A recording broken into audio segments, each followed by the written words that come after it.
How to crop images in Photoleap. First of all, open the Photoleap app on your device and wait for it to load fully.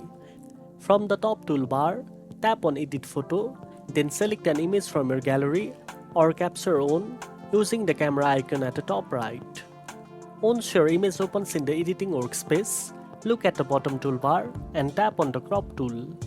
After that, you will see cropping handles appear around your image. You can now drag the corners or sides to adjust the crop area as needed. If you want a specific aspect ratio, tap the ratio icon to choose from options like square, 4:5, 16:9 and others. Adjust the selection to frame your subject properly, then tap the check mark at the top right corner to apply the crop. If you make a mistake, you can always use the undo button to go back. Once you are happy with the crop, you can continue editing or simply tap the save icon at the top right to export your image. And that's it. Now you know how to crop images in Photoleap. If you found this video helpful, don't forget to like, share and subscribe for more editing tips. Thanks for watching and I'll see you in the next one.